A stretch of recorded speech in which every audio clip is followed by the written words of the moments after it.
how many of you have heard of Capgemini? Yes. Okay. So we are in the IT consultancy. I'm going to pick this up. It's not really, you can read what we do, that's fine. But I think what's most interesting here is actually 2 points. It gives you an idea of where our learners are. So 120,000 people in numerous countries, and we actually cover our entire population. So we've got a really, really wide scope. The other thing is that we have different brands. The Capgemini Group, but we've got 3 different brands that we operate under in market. And in this day of my learning, my desktop, my this, my that, my etc., to make this relevant to everyone, we actually look for our. So we brand ourselves within the organization as our university. It's the place where everything comes together. And another little interesting fact, we're based out of Paris, France. So that's why I'm speaking to you in English. But the good thing there about being a French company and being based out of France, we have a corporate learning center where we do our central events, and it is a fantastic chateau. So, just brag about that for a second. So what is it that we do, and how can we give you a little flavor of this? Well, we have to explain this to our people and engage them.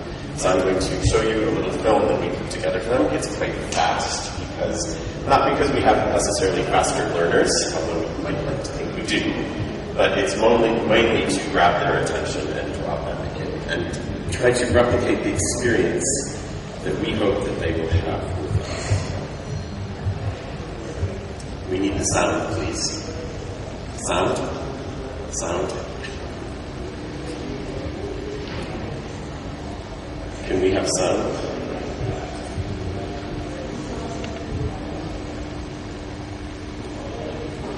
Can we have sound?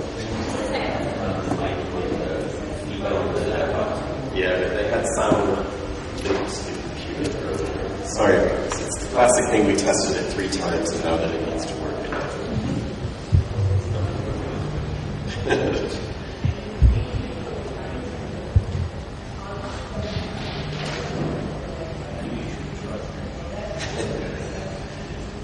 Et on va essayer en français.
So that's a little overview that we share with our key stakeholders, including the participants, but to give them an idea of what's gone on in the last year.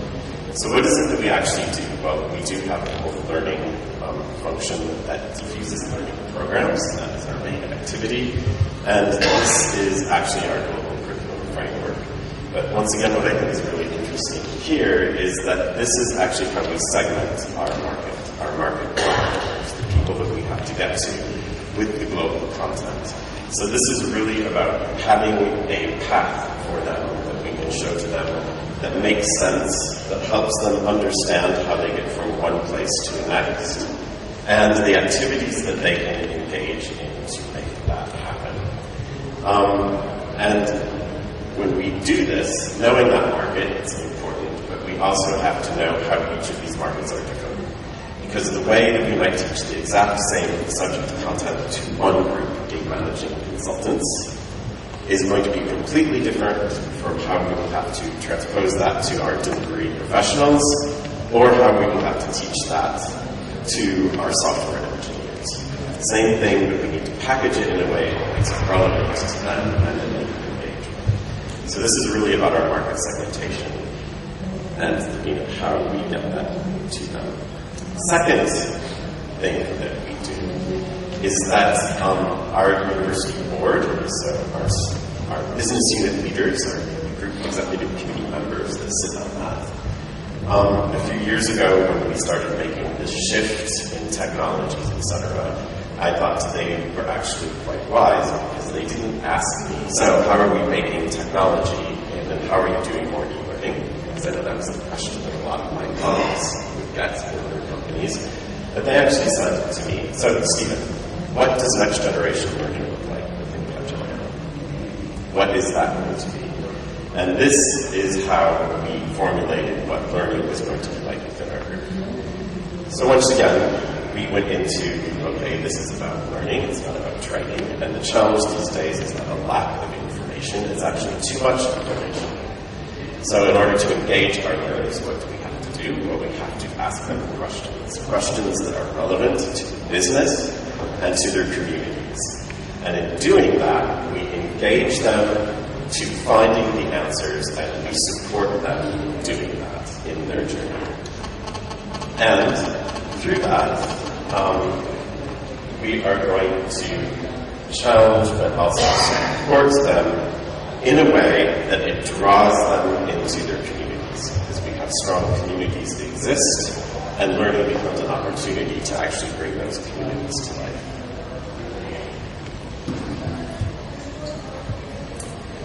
And finally, we have to be able to package our learning solutions in a way that we can get it to the users wherever they might be located. So it can be local delivery, but it can also be virtual classrooms, e-learnings.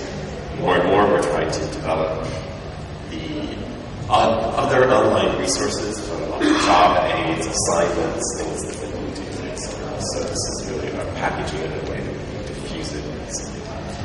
So, a lot of us do these things,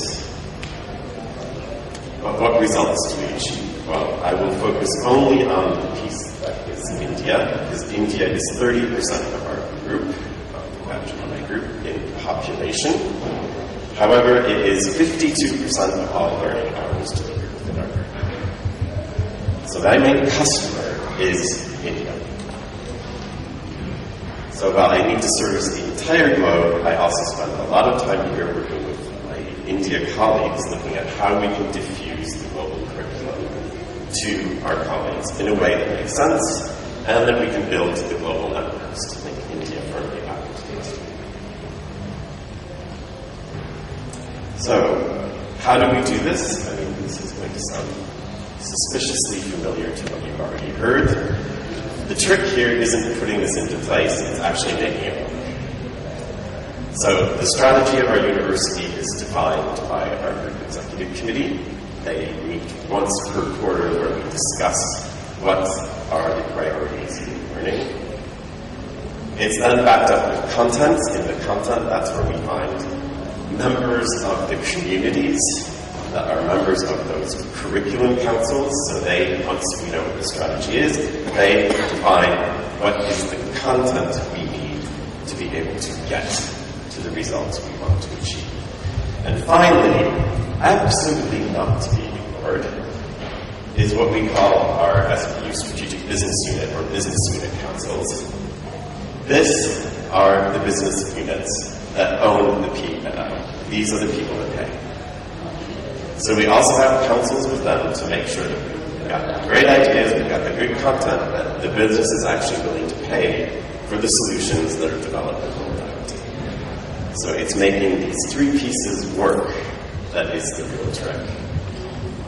Finally, the second part of this, and you've heard quite a bit about this as well, is engaging our own practitioners to actually do the teaching, or to do the facilitating, as we call it within our organization.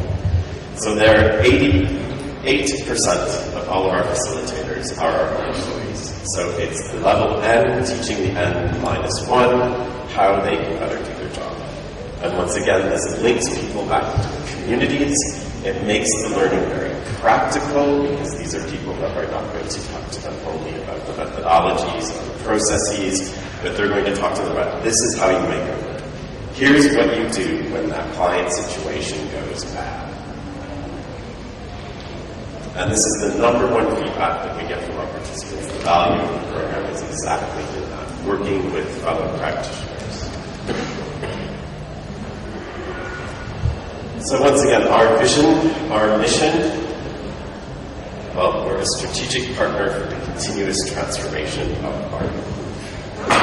So that sounds really great, and that is exactly what we work on making sure happens. And if I'm being a little bit provocative here, I say, okay, actually, people's personal development, we don't care. We don't care. What we care about is what are the business results we're trying to achieve, how are we going to build the skills and capabilities, and how do we package that in a way that it becomes a platform that people can step up to develop their personal skills. But we never start with what are the skills and capability angle and try to work backwards. So it's always from business back down.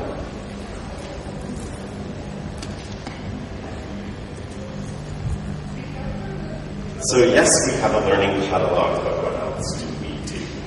Well, there are two big things. We do have some central delivery. That's where we fly people in to central locations, so our chateau in France. Or we also have a venue in Hyderabad that we were using in India and in Chicago for the Americas. But when you bring those people together for those international events, the huge sunk cost is just getting people there. So what becomes really important is over and above the learning that they will follow, what do you have them do? And this is where we actually engage them actively into what is the strategy of the group, what is it that we're trying to achieve, and help them both contribute to that, but also translate that to what does it mean to their communities and ultimately to them. So when they go back into the field, how do they understand that the things that they are doing isn't simply, it's that famous adage, they're not simply carving a stone, but they're helping to build a cathedral, so that it all makes sense to them, and we make them ambassadors back out in the field for what the group is trying to achieve. And the second piece that we do, which is working more directly with the business, and this is upstream, is a lot of times we get called in and they're trying to articulate something that needs to get done, but it's not very clear. And there we know that it has something to do with business building capabilities, so we really work with the business to help them refine their ideas, understand exactly what they want to do, and define the skills and capabilities that need to be built for them to execute the strategy. So we call it a business capability strategy. How do we know that we're doing good? Well, a lot of days we don't. Some days we do, but the main way that we go about this is challenging ourselves by confronting ourselves with peers and with the industry. So it's by applying for rewards.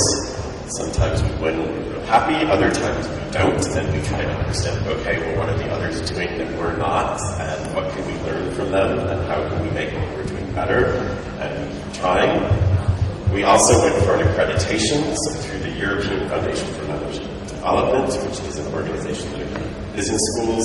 They also have a corporate university accreditation, so we went through that accreditation process, where we had peers from both corporate universities and academia come and visit us and give us very structured, concrete feedback on what were our points of strengths and where were our areas of development.